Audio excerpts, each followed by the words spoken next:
you've used Siri. Siri, where's the nearest adult toy store? I found quite a few adult retail stores a little ways from you. Well, introducing Susie.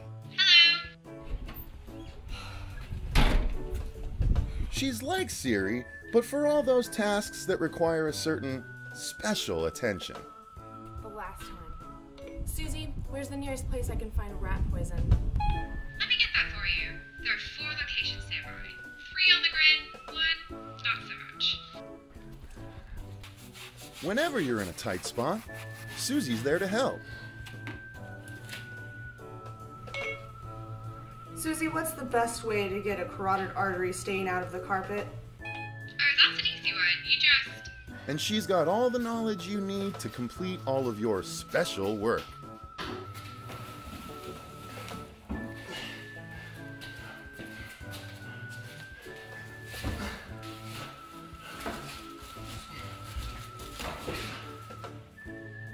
Susie, what's the best way to dispose of a body so it'll never be found? Checking local topography. 1 moment.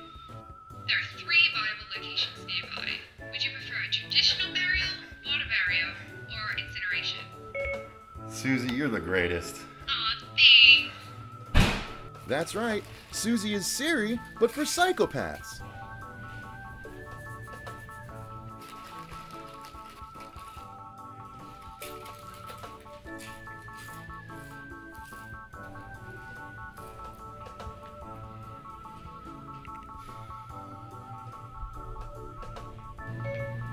Susie, what's the most painful way I can kill my lazy-ass boyfriend? Well, what tools have you got handy? And she's British. Oh, cock yourself, you bloody wanker. But before you download the app, be sure to read the instructions. Trust us, even Susie has her limits. Hey Susie, where can I find them sweet little chillins at? That is not going to happen. Oh, come on! Just tell where the nearest school is, I'll do the rest. You're out of your mind, you freak! And that's saying a lot coming from me. Now fuck off! Now Susie, don't be such a little bitch. What? The hell? Ha! You missed! Oh, beer balls! Serves you right, you stupid motherfucker. See what we mean? Don't cross her. That's right, use Susie. Don't get caught red-handed. Download the app now. Or don't. Whatever. I don't give a shit. Hey guys, welcome to The Horror Show. I'm Susie Von Slaughter. Jaime Fuego here. And I'm Cecil Laird. And it's blooper time!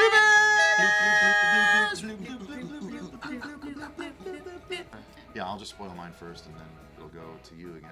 We need Susie to say something. Hello. Hello. Hey guys, you're watching The Horror Show, and this is our spoiler from Matt. Oh, fuck. Hey guys, welcome to The Horror Show, and this is our Horror Week movie review. Yeah! No. It's a Halloween Halloween, week. oh, you're Damn it, right. Halloween week movie review. Shit. Horror week. Every week's Horror Week here at the Horror Show. Damn right. Halloween. Horror's everywhere. Yeah, it is, in your everyday life. Energy, though. All right, let's do this. Okay, don't blow this, Susie. Don't blow this. Hey guys, I'm Susie Von Slaughter. And I'm Bill Mosley, and you're watching The Horror Show.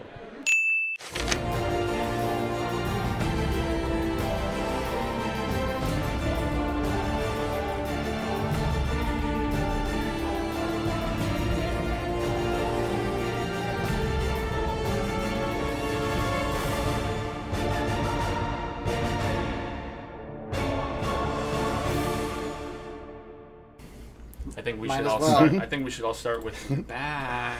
All right, get on camera, y'all. You- We're back!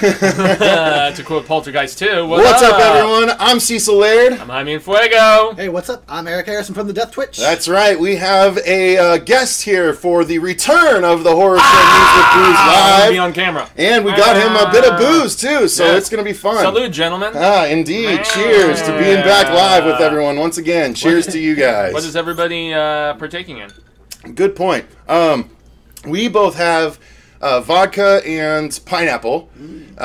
They are about this much vodka, about this much pineapple. It's going to be interesting halfway through. It's going to be a good news with booze segment. And then Fuego, what do you got? I have from the Stone Brewery. I have the revolving single hop IPA. Hey. I'm a beer guy, and I'm going to say that smells like it's pretty tasty. It's I don't know why this has like a salty taste to it. I dipped my balls in your drink. Oh, that's what you were doing. Good gracious! All right. Well, Fuego, let's say we kick this off with news story number one, which is something that a lot of people definitely want us to talk about, which is this.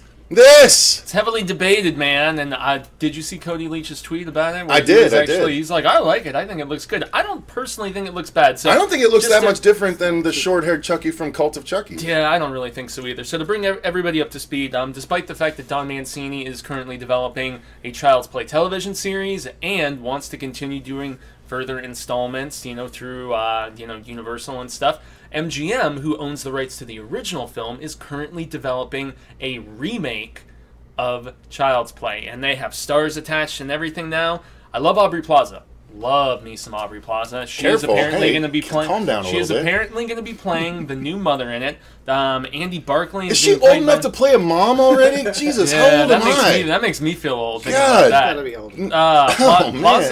She's so funny and she's awesome. It's going to be interesting seeing her do something like this because the closest she's really ventured towards horror was like Life After Beth, and that was in A24. That was kind of, I don't know. It was way better than Burying the X in my opinion, which both came out same exact fucking plot. Very identical, pretty much. But so much better. And then you've got Brian Tyree Henry. He's a dude from Atlanta, so I'm assuming maybe he'll play like the cop who's assisting in the process or whatever. And it's being written by the guy who did Kung Fury 2, which we are awaiting on. I'm actually curious, Eric, did you ever see Kung Fury? Yeah, it was 80s throwback, like 30-minute 80s throwback film that's on Netflix. That was made as a joke trailer. That then the trailer did so well, the guy went in and made like a 30-minute short film. It spawned a short, and I've seen some of it. And now the short has in turn spawned a sequel that has Michael Fassbender in it, and they're currently filming and all this other stuff. So, I will not deny that there is talent attached to this film. With the cast and with the people associated, but I don't know. Maybe if we're lucky, it could be like the Puppet Master, Littlest Reich factor, where you're gonna have the regular series continue, and then concurrently you're gonna have a remake, and the remake was actually really good of that film. So, it actually wasn't even a remake; it was more like a rebooty kind of whatever thing. But I don't know. I really want to know what Eric thinks of this image, man. Is this a series that you love, similar to Cecil? Because I know he's like. I love the Chucky movies, man. Do you like the Chucky films? Oh, I like the Child's Play movies. The originals more so than the more comedic ones. Just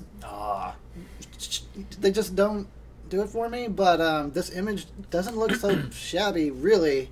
It kind of looks creepy just looking at him. Honestly, it is fascinating what's going on with the Child's Play franchise, like we were saying. All that drama. Somebody's trying to do a TV series, and then they're trying to do a reboot by skirting maybe some copyright issues. It looks like perhaps is one of the reasons why they've changed the doll.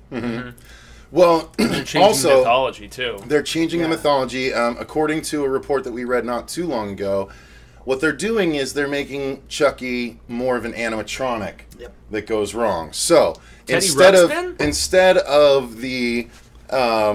the whole voodoo soul transfer aspect, it's going to be more like Five Nights at Chucky's, where Chucky's an animatronic that just goes haywire and starts killing, which I think is less interesting because there's less impetus for the doll to start killing people. You know what I mean? Just because it's a malfunctioning thing doesn't mean it's going to suddenly become evil and start purposely seeking out and slashing people. Well, it has to in this one. I know. Well, that's, how are they going to excuse it, though? I just say, please, for the love of God, don't make it PG-13. Yeah, that would be a bummer. Yeah. That's a good point. Do you think Chucky will be cussing and have... is the personality going to be so different? They probably will make it PG-13. Okay, he's definitely not going to be having sex like he was in in Bride and all that. Seed or okay, whatever. Bride for Seed sucked. Seed is the worst in the series, but for me, Bride got that balance just right. I love Bride of Chucky. It's my favorite in the series. Yes, hate me in the comments. It's between that and 2. 2 is really, really good, man. I love the stuff at the Doll Factory. Yes. Love the stuff at the orphanage. 2 is the strongest in the serious side of the series, whereas Bride, they just had that balance just right, at least for me. So fair enough. But I don't know. I'm excited about it. I am too. Again, when it comes to reboots and remakes, I'm of the opinion that, once again, it does not erase the old movies. It doesn't. They can go back to it even Marsha after Parker. trying a reboot. Look at the new Halloween movie is going back to the first movie after 2 other attempts at a reboot. I mean, technically 4 was a reboot because it was supposed to end after 2. Yeah. Technically H2O was a reboot. Yeah. And then now Rob Zombie's was a reboot. It was more like a re-bequel, whereas Rob It was Zombies a rebequel, but it ignored 4 through 6. Yeah, Rob ignored Zombies 4 through was 6. a full-on reboot, though. No, but Rob Zombies was a full-on reboot. But nonetheless, the Halloween franchise alone has been rebooted a number of times. And so I don't have that baggage of like, oh, I can't believe they're rebooting the franchise I love so much. It's like, who cares? And this is a unique. But why though? But why? Because here's the thing. The reason I don't. No, I know, but the reason I don't have a problem with it is because there's at least a chance that it's going to be good. Okay. You have your other ones. Look, I am basically being beat into submission by the movie industry that won't stop. So anyway, it doesn't really matter what I think. Well, but I don't think we're asking your opinion it anyway. totally matters. It absolutely. In this case, I don't have a real strong attachment. I'm semi-interested, but it is a little, like, makes me a little nervous, the direction they're going, because, if you like the Child's Play series, then you like certain themes and things about it that look like they're kind of getting cut out. Yeah. Like, the personality will probably be different. It likely won't be the same voice. It's not going to be the same. No, they have confirmed everything about the doll is different. So they're just borrowing the name almost. They could make their own doll movie. That's true. Yeah, but and honestly, I think you're right. I think maybe they should at this point. But to finish what I was saying,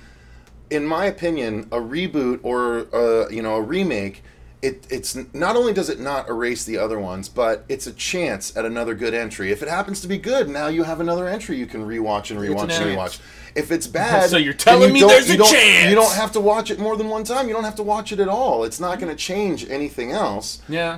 The only thing it changes is that, yes, the studio is putting money towards that rather than a direct sequel, but you gotta take it where you can, because the studio is not going to put money towards a direct sequel to some of these franchises if they can help it. I'm like kind of in the middle camp. Although that might change after the Halloween movie. Yeah. Because it is technically a direct sequel. Yeah, I'm still kind of in the middle camp, though, where I prefer, even though I did not like the Thing prequel, I prefer where you do something that takes place before or after instead of trying to remake the original Thing. I would always prefer a sequel or something that takes place beforehand, in this case. But, no, I'm at least open to the idea with all the talent involved in the cast, and the image doesn't bother me. Like, it seemingly pissed so many people off. He looks creepy. It's kind of like, I hope they stick with practical effects at least to some degree, because I'd rather see a real doll than a CGI doll if they can help it. A CGI like doll specifically a real doll, like a sex doll.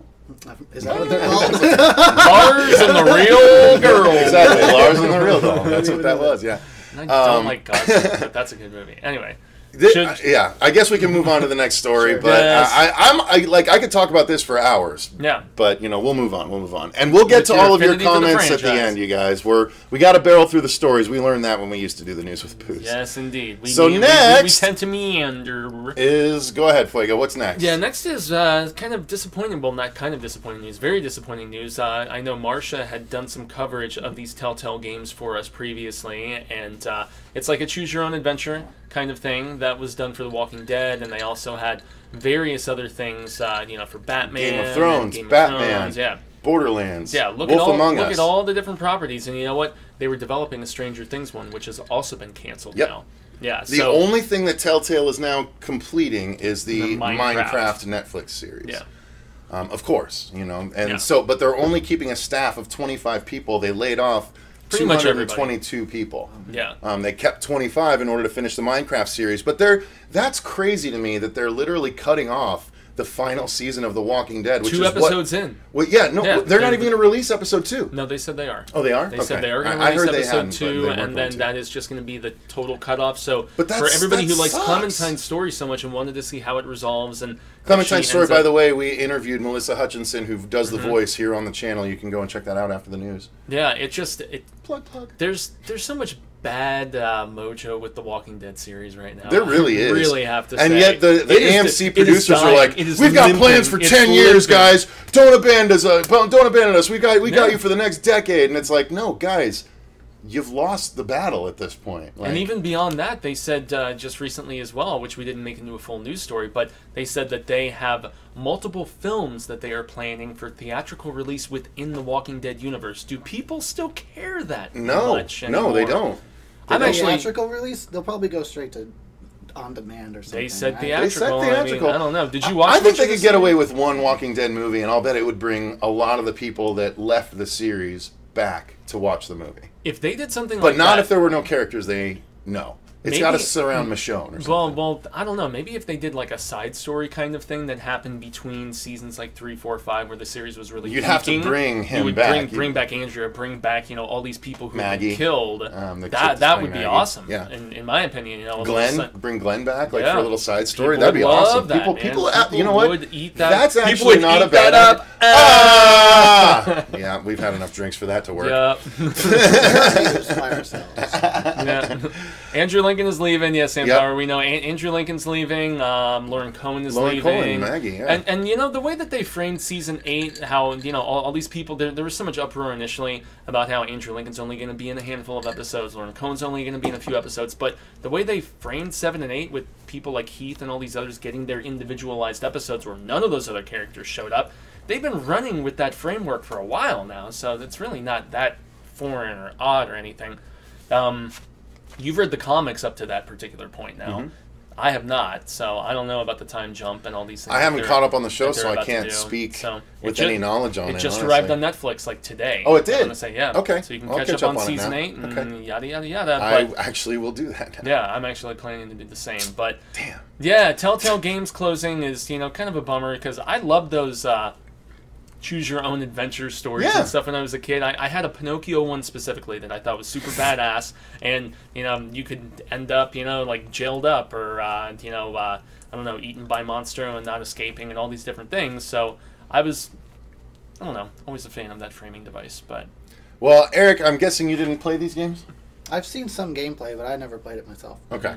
Well, then cool, hand-drawn kind of style and stuff. Like, cel-shaded. Yeah. Well, why don't we move on to the next story then, since Eric did not play the games. Okay. Well, the next story is all about how Robert Englund lies. Well, yeah. He lies. Maybe he was just the money talks, man. Money talks. Money talks, but you know what? He did that whole, this is the last time I'm ever donning the makeup. If you want to come get these photo ops with me, you come to this convention. Blah, blah, blah, blah, blah, blah, blah.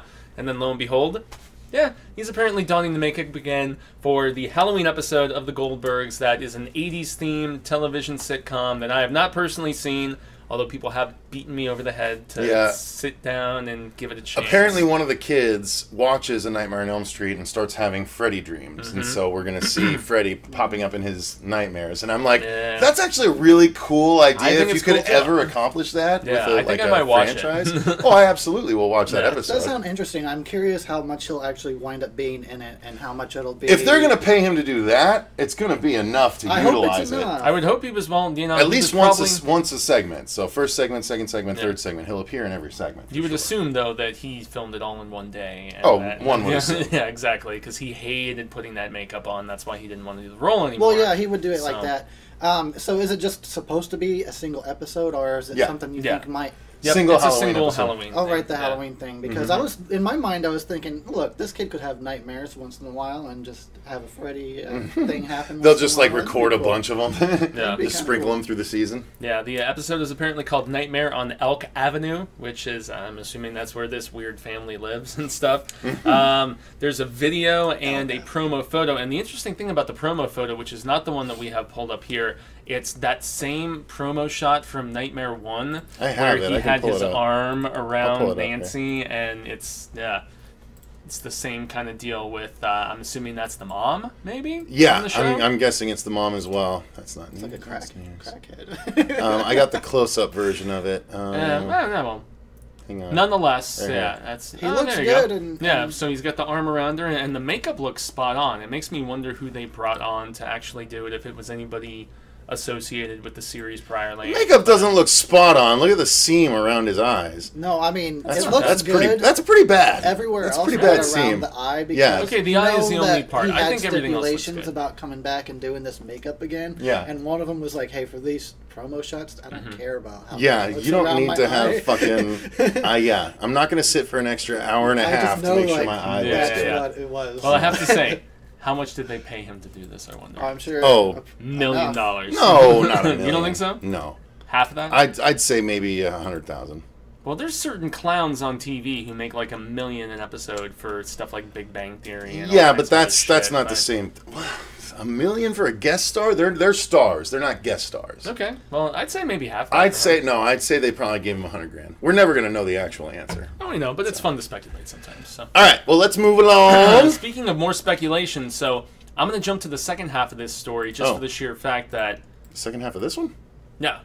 Oh, the second half of the Jordan Peele one. Exactly, Okay, right. Gotcha. Yeah. All right. So, Candyman, from our buddy Monty Yazzie, head of the International Horror and Sci-Fi Film Festival here in the Phoenix area, he claims that the best horror film of the 90s is Candyman. It's up there. It's in the discussion. The Philip Glass Top five score for sure. alone is so flipping good, man. I would put Candyman way up there. Yeah, Top five, It's at a least. contender It is for best awesome, 90s dude. horror for It sure. is so Absolutely. good. I don't know if I'd say number one, but Top five. It's It's up almost, there. though. It is very close. It's one of those where we're sitting here debating it, almost almost wanting to push. And it what's up the funny wall, is it's right? literally a ripoff of the Bloody Mary, Yeah. sort of thing, but it's done so Yeah, well. it's done very well. Rip you from groin to gullet. Yeah, and Like it was based groin on to gullet is always going to be in my head. And it was based on a Clyde Barker short, right? If I Was remember it? correctly? Oh, yeah. Yes. I don't know if I ever knew that. It was set in England, but they changed it to what was it? Cabrini Chicago? Green. Yeah, Cabrini Green. Which is I a thought it real- was California. Was a real place? No, No, not- it was the guy that was in Cabrini Chicago. Green was yeah. a real apartment complex. Yeah, that got yeah. torn down afterwards because it was so. After the movie came out, because no one wanted to live there. Like, fuck this Candyman shit! Burn this place down! I would imagine if they let's burn this they left motherfucker it down. up, there would be some shady shit going on at that Chase place is here. because of Candyman. Yeah, Chase was on last night too, man. What's Welcome, up, Chase? I saw Sinister Cinema pop on, and Will from Will I Like There's It. Try. Everybody here, Beth. No, man, I was gonna say Eddie? you and CP have the funniest CP? back and Oh, forth. dude, I love like, CP so ever, much. Man. I What love up, that CP? guy. The whole makes me family's laugh. here. I love it. Yeah, man. England possibly got 25,000 for that appearance. 25. That's probably what he gets for con appearances. I would I'll bet he think made it's closer 50 to to 100. 6 figures. Yeah, dude. I would It's think gotta be probably at closer least to low 100. 6 figures. It's I the was- Goldbergs. The Goldbergs is like the #1 comedy on TV right now. Well, yeah, now that Roseanne got canceled. Well, let's not get into that. All right, so. But yeah, the whole point of us bringing up Candyman is the fact that Jordan Peele apparently, in an exclusive story, which was broken by, it was either Bloody or Deadline, I can't remember. But long story short, Jordan Peele, after he gets done with all the Twilight Zone stuff, wants to remake Candyman. Mm-hmm. This is one where I might lean more so towards Eric's camp about it. I don't know if this needs to be remade. Why? But it's Jordan Peele.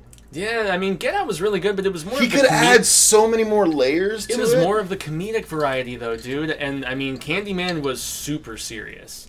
Super serious. It really is. And I'm actually. I don't know how I always do this. I'm a little bit open to it. Oh. Because he's got just so we flip flop then. That always fucking happens. Did you like Get Out? But I'm not. It was okay. I think it's all right. I appreciate it. I'm looking. It's pretty good. Instinctually, I don't see like a need for a lot of these movies to be remade. What he showed off, I guess, in Get Out, even though I'm not like I don't rave about it as much as everyone else, it shows me enough that he could have some ideas there. So we'll see. I definitely see him for the Twilight Zone. Yeah, it's so. Well, Twilight I mean, Zone, I don't know anything. Yeah, and that's for the second half of the story where he's going to be basically playing the Sterling role. He's going to be doing the introductions and narrations and all that different stuff. And I don't know. I mean, I'm open to it. He was such a hot ticket after Get Out, and I enjoyed a lot of the sketches of Key and Peele that I saw. I didn't like watch religiously every single episode of the series or anything, but yeah, I mean, bring it. I'm excited. It's what, the 4th iteration of the Twilight Zone, because we had the original, we had the 80s version, we had the 2000s version. We also had the movie, and then this will be the newest adaptation, or I don't know. I suppose we'll see, but I suppose so. I'm on board for both. I'm on board for anything Jordan Peele does at this point. He just impressed me that much. Yeah. So well, it's going to be premiering in 2020, so we still have a little bit of time. They're still working. When it comes to the, I'm sorry, I do that a lot. When it comes to the Candyman thing, I just get excited to talk about some stuff. It's good. Jump in. 2 and 3 are very, very disappointing to me. So if there's a chance at some kind of redemption with a 4th one, so this you're okay with? That's what I'm surprised about. Look at you were ready to jump. You're like, I'm in Eric's camp, and now Eric's like, no, I'm actually not on board for this. He's purposefully disagreeing with me because I was agreeing with him. No. I know that happens a lot. It's just a weird way. It's being a Gemini is what it is. No, I'm not like. I never even thought about like we need a Candyman remake. But yeah, well, they did sequels, right? Farewell to the Flesh. He was just saying 2 and 3 were bad. Farewell to the Flesh was okay. That was the I couldn't even get through that movie.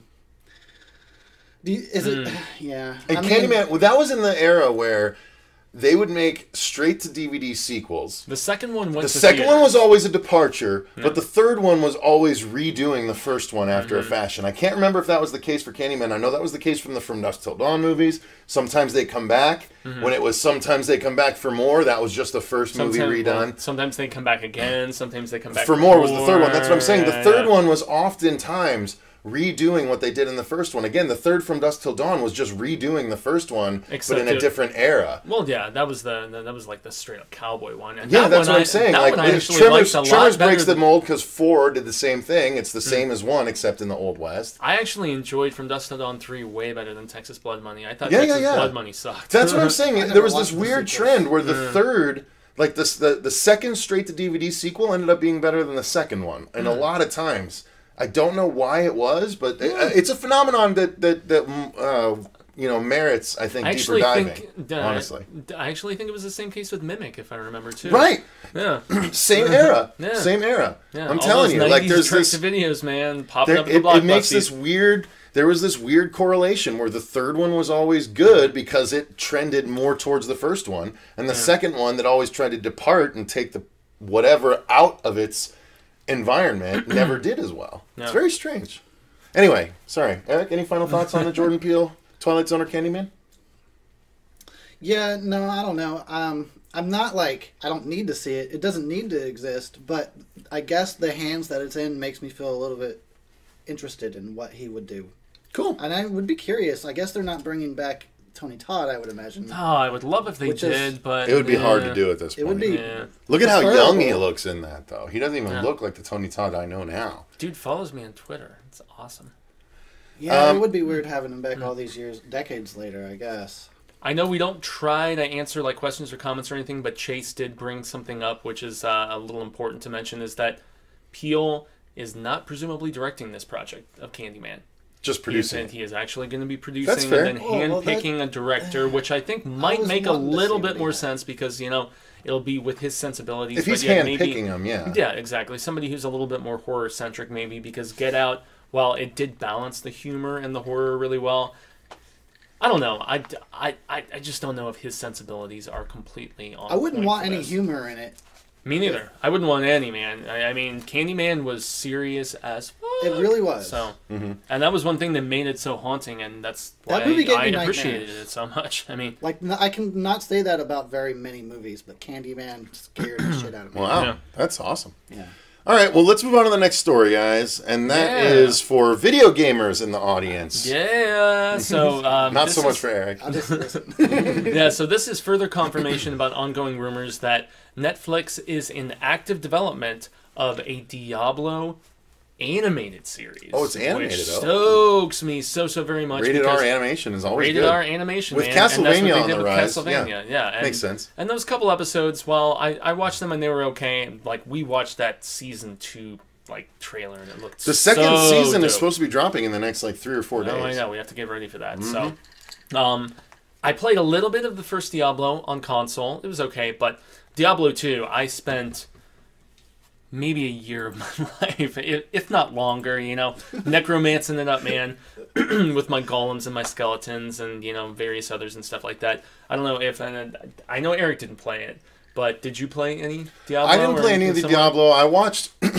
some people, but by the time I found out about Diablo at Diablo 2, when it was really big. Yeah.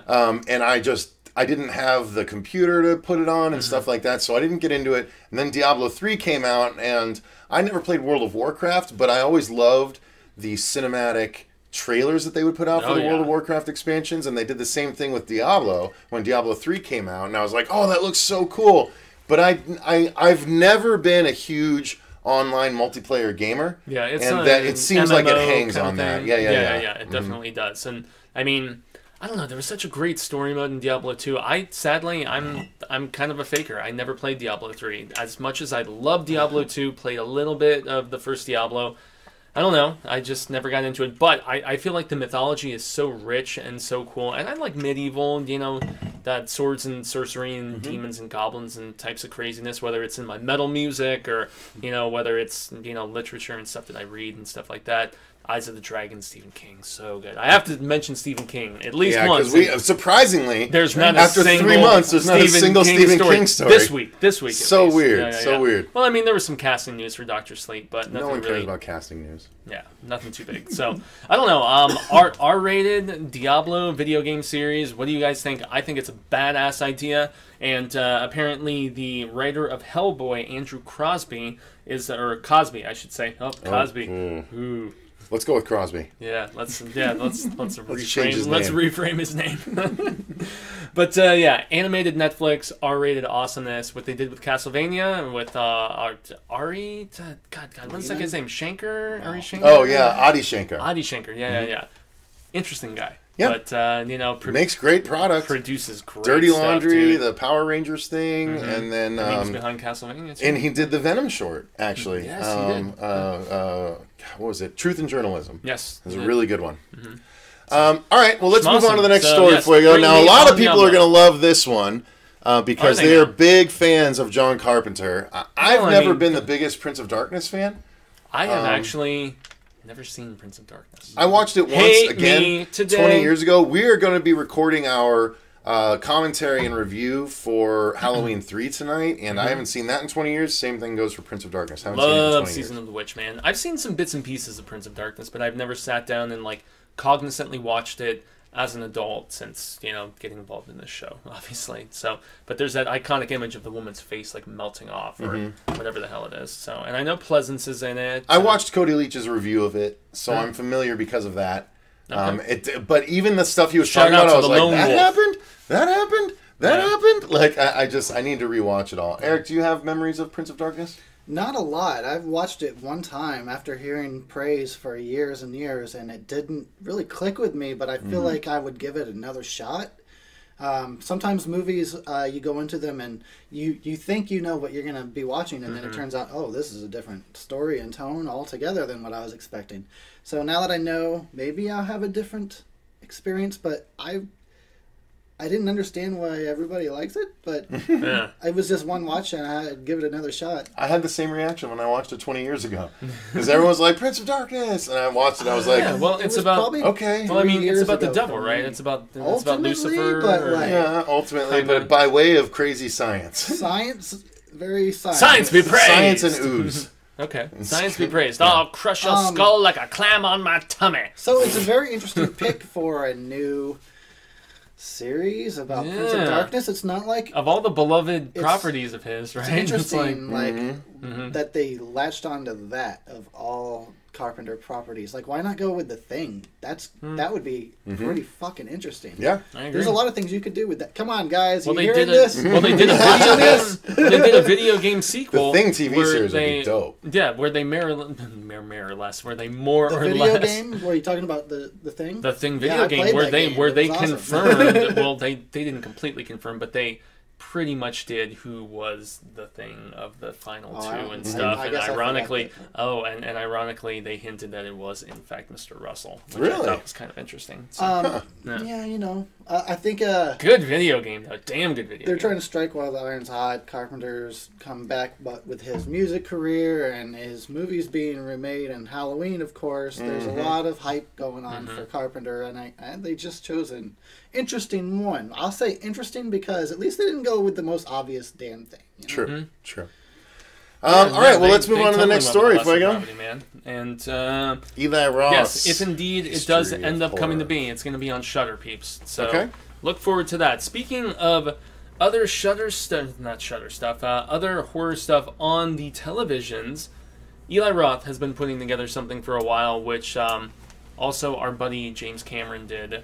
You know, for science fiction, Eli Roth is doing the same thing for horror, and it makes its premiere on October 14th. It's going to be a 6-part, 1-hour series, and it's all about just the history of horror, how it's affected society, and also how the fans of it are so insanely dedicated that they basically, you know, much like us, you know, it's like a lifelong thing. It's not so much a fad, you know, it just sticks with you, very similar to metal. But yeah, man, I'm excited about this, especially with there is a laundry list of guests that he is sitting down to talk to that are going to be all a part of this. We've got Jason Blum, we have Stephen King, we have Tarantino, we have Rob Zombie, Jamie Lee Curtis, Jack Black, John Landis, Robert Englund, Jordan Peele, Linda Blair. There's tons and tons of names that are going to be, you know, giving their insight and their perspective about the genre. I'm stoked for this. I love this sort of, you know, documentary approach and just getting the perspective of those who have worked so long within the industry. I'm pumped, and it's just kind of weird that Eli Roth was the choice. That's really the only thing that perplexes me a little bit. I think they could have gone with a bigger name, especially after Cameron for the sci-fi one. Yeah. But yeah, Eli Roth, bring it on. I still haven't seen House with a Clock in the Walls. That's when Lily was in town. It won the weekend. So I didn't get to go and see it. But yeah, I don't know. I'm interested in it. I love Eli Roth. I don't like all of his movies, but I do love his passion. And the first I ever heard about Eli Roth was when I was listening regularly to Howard Stern.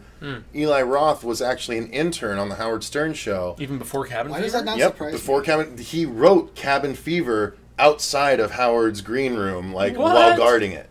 I still he literally, and he told Howard about it. He's like, that's his I have this best script. movie, Would you ever read it? And Howard said, no, I won't read it. Nah. But it ended up being, he wrote Howard's Cabin a Fever dick. while interning for the Howard Stern show. So, I still think that's his best movie, man. So I gotta say. it doesn't. It doesn't. It fits his character. What's your Eli Roth thoughts, Eric? Oh, I don't know much about the guy, and I don't watch a lot of his movies, but I have seen documentaries. Cabin Fever, Hostel? I've seen Hostel. I'm not too big into the you guys torture know porn, that dude, but I really don't like Cabin watch Fever. A lot of modern horror. Yeah. I do. I mean, I do, but I still I miss a large portion of it. I try to keep up on the stuff that gets a lot of buzz. But as far as I've seen him in other documentaries talking about horror movies, and he's like there's a clear passion from the guy, and I'll always take any kind of documentary about horror movies, whatever. Like I eat that stuff up. So I say bring it on. Cool. All right. So now I'm curious. I mean, his homage to Cannibal Holocaust. Have you seen Green Inferno? No, I never watched it. I didn't hear good things, so it's I not. Yeah, it's not good. No, it's actually pretty bad. Yeah, the whole smoke out meat. All right, well, let's move on to the final story, guys, which is one that I tagged on here because I was super excited about it. It's not a huge amount of actual story to it, but go ahead, Fuego. This is just because you're so excited. It is. I'm being at finally Halloween Horror Nights. Killer Clowns from Outer Space is one of my favorite horror movies of all time, especially from the 80s. Here's the problem. I didn't see it the as a Killer kid, Clowns. The reason it's in the news is because there is a scare zone at Halloween Horror Nights Orlando. Yes, I was going to say it's not at the Halloween Horror Nights we're going to. When I was looking at the information for the Hollywood one, it's not there. It's in Orlando, but because of the popularity of that scare zone, people have been doing interviews with the Cheeto brothers, right? Yeah. And there's renewed talks. Chiodo Brothers, thank you. Yeah, I thought that was a weird way to put it. Cheeto the Cheeto Brothers. The Cheeto Brothers. Chinese. Yeah, exactly. Tower of Jesus. It's not easy being Chiodos. So the Chiodo brothers said that... Choto now! I believe that the quote... I'm not sure if you wrote down the quote, but they said, up until now, we've only been able to say, that there's interest in the property, but now we can actually say, stay tuned. There is something happening with the property. Yeah, they said that there was something simmering, and there was, John Squires, Freddy in Space from Bloody Disgusting was tweeting about it, so there is buzz that is kind of humming. I've heard if you're it for trying, a while, actually. I heard buzz about them doing a... Their quote is recent, though. Yeah, this is because it's Halloween Horror validation. Nights. Yeah, exactly, about the yeah, but I have turning, heard... They've been trying to get something off the ground for a while, from what I've heard. Which makes sense, especially considering the popularity of it. Blu-rays, with it coming back, and now Art the Clown and Terrifier is tearing up the scene. What with everything, right? Everybody... People are accepting their fear of the clowns. Yeah, clown. I love killer clowns. I'm on your level, man. I love it. We got to do a commentary for it. I would like to rewatch it. It's been a few. I watched it when I was like 16 or 17. I got that cover because I just got the big special edition. It's okay. And I'm so excited to watch it. Yeah, and then I watched it again in my late 20s, and I was not. Oh, I love it. The clowns are just so fucking scary. I still think they're the scariest clowns. I don't think they're scary, but I think they're they're awesome so unnerving, dude. the Chiodos are they do special effects as well as writing and directing. So they brought their full game to that movie. Yeah, such a good job. I like John Watts' Clown. That's probably my favorite clown movie of recent years. I don't even like I think that's a really good movie. Movies, but Killer Clowns from Outer Space is classic B-80s horror. Very much by some people. Like you were saying, I don't find them... I find clowns scary, but real clowns, because real clowns seem like serial killers. But these clowns, it's a whole animatronic. I just admire the effect and how well it was pulled off. And I've actually literally watched the movie with their commentary, which is interesting to listen to the three guys. It sounds like they're just from Jersey, just three guys. Really? I need to listen to that. That's actually awesome. But yeah, they talk about how difficult it was because to get all those animatronics to work right for the scene and everything. So I always appreciate that kind of craft. I don't know that I ever even realized they were animatronics, to be honest with you. Oh yeah, they are. Just really crazy makeup jobs. I always thought it was people. Yeah, there's animatronics involved for sure. Wow, cool. I'm so excited. I want to do a deep dive into that special edition release, quite frankly, is what I want to do. Oh, you should, as much as you like that series, man. Or that series. It's not a series yet. But so are there any other things you're trying to sneak in on the episode before I go? I know you do. No. I was just going to say that so you have until November 3rd for both Orlando and for Hollywood to actually make your way out there. You've got Stranger Things, you've got Trick or Treat, you've got The First Purge, Poltergeist, Halloween 4, the Universal Monsters that people have been buzzing on Twitter as very, very good, as is Blumhouse Horrors, which basically delves into all those different properties that have made those... it's mostly Truth or Dare and much Unfriended, though. Oh, mostly Truth or Dare and Unfriended is what I saw on the site. Interesting. Well, and then you've got Killer Clowns in Orlando, and there's a lot of scare zones. Yeah, Killer Clowns since 1988, man, has been compelling people. So seeing a sequel, I think, would be cool. So yeah, absolutely. Yeah. So the stuff that I would squeeze in, I mean, it's really not that intriguing. It's like, hey, Buffy is gonna be back in comic book form for Boom Studios, and Boom Studios has so many different, TV and television properties. That's, sorry, Dark Horse, you lost the gamble, man. And then, we're finally going to see a Blu-ray release of the unrated cut of the Fede Alvarez remake of Evil Dead. This week, right? Didn't they say it was this week? Yeah, I've been waiting for that. That is one of the bloodiest movies I think I've ever seen. I can't wait for the unrated version, though. I didn't like it when I saw it because the tonal shift was so significantly different. I like it already. I don't know. I just love 2 and 3 so much where they want more of the comedic variety. That movie, there is not a funny bone in its body. That is a gross movie. It's so messed up. I still like it. And it showed that Jane Levy's got some acting chops, even though they totally misused her on Castle Rock. She's barely in there. Anyway. So, all right, guys. Rather than go to the comments this time, we have a lot we have to record tonight, so we're going to go ahead and just end it. Thank you all very much for your participation and coming back to watch us deliver the news with booze. Woo! Stay tuned every Sunday. It's going to be back until further notice. Back. So thank you guys very much for watching. Until next time, I've been Cecil Laird. Gracias, Jaime Fuego. Hey, I'm Eric Harrison. I may not be here next time, but that's true. I hope he can return. Exactly. Whenever he can, he's welcome. So thanks, guys, very much. Click the link in the description box to our Patreon if you want to become a patron. Then you can actually, depending on what tier you get, you can choose a review for us to do, a commentary, a let's play. And now that we have the live streaming back, Fuego is going to be able to start doing his monthly Hail to Stephen King live episodes, which you can be a part of if you become a patron. So, click that link in the description box, and until next time, remember, stay scared! And I'm on screen. Subscribe to Speed of Sound and the Duck Twitch. Do it. Do it. Or the bunny gets it. Put the bunny in the box.